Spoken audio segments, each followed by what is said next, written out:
Everyone says that it's always the most important election, and there's a huge amount at stake. But I think this time it's when people say that, there's a lot of truth in that. Perhaps we are facing the most important elections in the history of the democratic Poland. In Poland, there are two main parties, the right-wing Law and Justice and the center-right Civic Platform. Their battle in this year's historic elections will determine Poland's stance on the economy, state intervention, relations with EU, and views on abortion, among other issues. This is what I could have said if this video had been recorded in 2005, but also in 2007, 2011, 2015 or 2019, listing all the recent Polish parliamentary elections and their consistently historic significance. And it's what I can say today in 2023 as we eye the next Polish election on October 15th.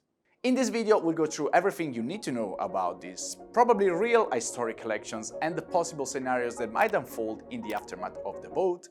Let's dive in.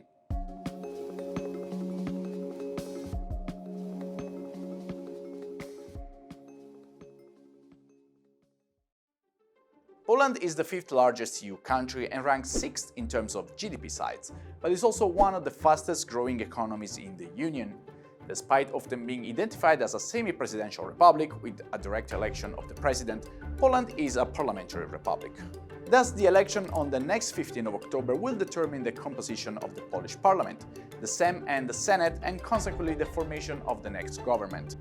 But to understand why these elections are so important, we need to look at the main coalitions running and make sense of the most recent developments in Poland's political landscape.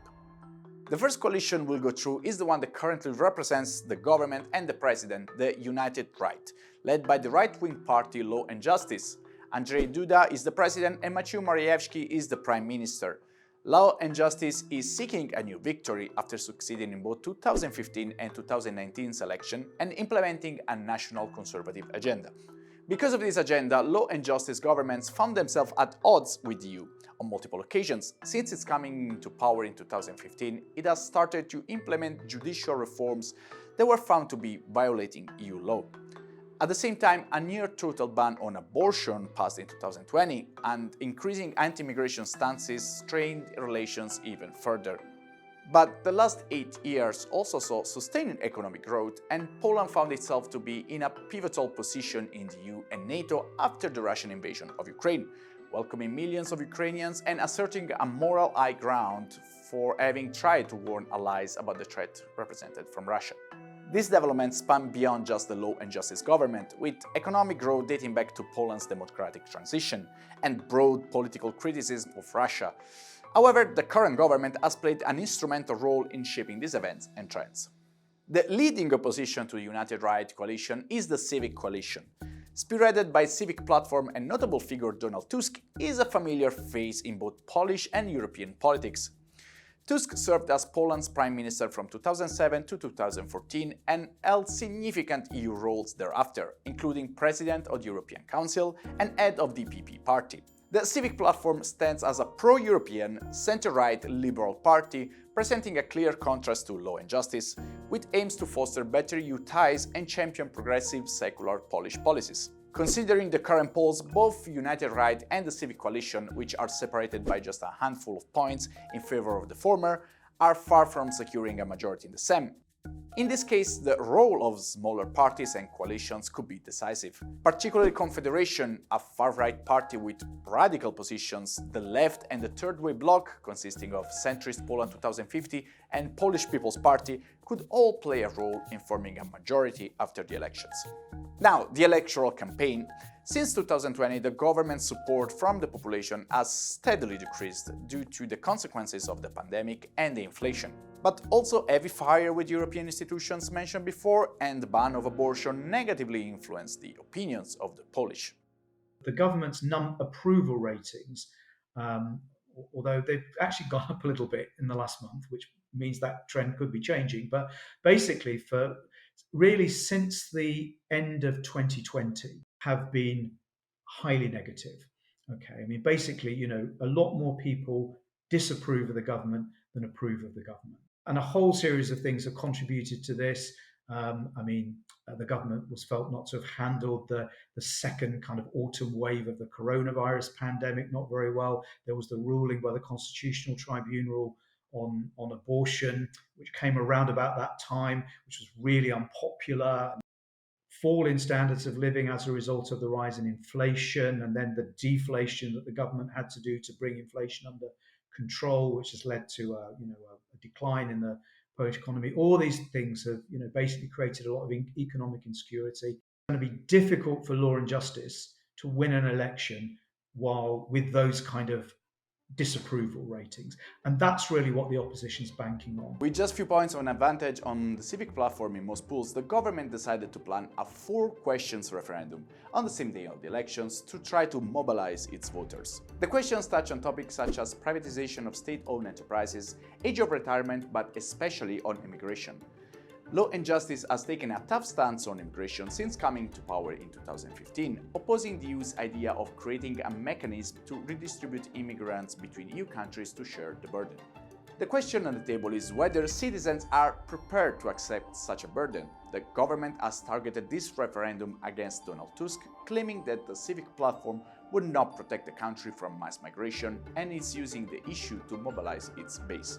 What Law and Justice has been trying to do is to find an issue that it can mobilise its voters around and get them out to vote. And the most successful attempt so far has been these referendums, through which, for a period at least, it was able to set the campaign agenda. And also put the opposition on the back foot, because these were questions that were deliberately chosen to be awkward for the opposition. And in particular, it's created problems for Donald Tusk, the leader of the main opposition party. Winning the election is about mobilization, and therefore issues that mobilize your base, even if they're not the most important issue, are important. Even if it's a secondary issue. This is why Law and Justice has picked things like migration. So I think that program manifestos, party manifestos, I'm not saying that they do not matter, but I think they do not matter for this election for many parts of the Polish society. What matters are the emotions, and the emotions are skillfully played. The most likely scenarios imply a victory of either the Law and Justice United Right or the Civic Coalition, but probably neither of the two coalitions will win a majority in the Sejm. But what would that mean for the future of Poland and EU? In case, let's say, the ruling government will continue to stay in power in whatever constellation we might have it actually, then I think we will see basically more of the same, which is hugely dangerous if you ask me, because right now the judiciary system and the media are basically 200% controlled by the government, so they are highly politicized. The media are used as propaganda of the government. Judiciary system is not functioning anymore as an independent system.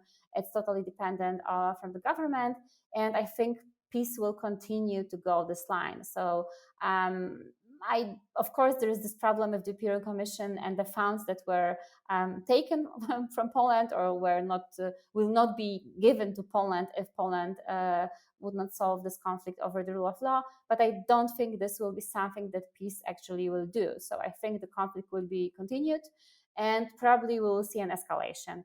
If the opposition wins, well, obviously they will try and unravel a lot of these reforms and to, if you like, sort of move back to where we were before 2015.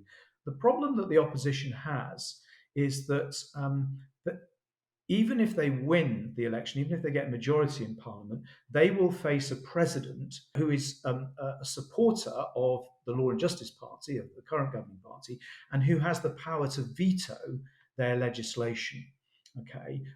And they would need a 60% majority to overturn in Parliament to overturn that. And at the moment, I mean, it's going to be very difficult for them just to get a simple majority, never mind a 60% majority. So that's going to be a real problem for them. So basically, any change that kind of requires legislation is going to be difficult because the president could veto it. There's also a very powerful body in Poland called the Constitutional Tribunal, which rules on the constitutionality of Polish laws. And all 15 members of that Constitutional Tribunal have been appointed since Law and Justice came to office. Okay, so again, potentially they could strike down the opposition's legislation as being unconstitutional. So the easiest places where the opposition can change anything is in terms of personnel. So we'll see a very high turnover in terms of public administration. So one of the largest countries in the EU is on the brink of voting to decide its political course for the next 5 years. Will people keep in power the current coalition and its nationalistic stances, or would they push for a change or a return, if you want to an old and more liberal positions by voting for the center-right Civic Platform?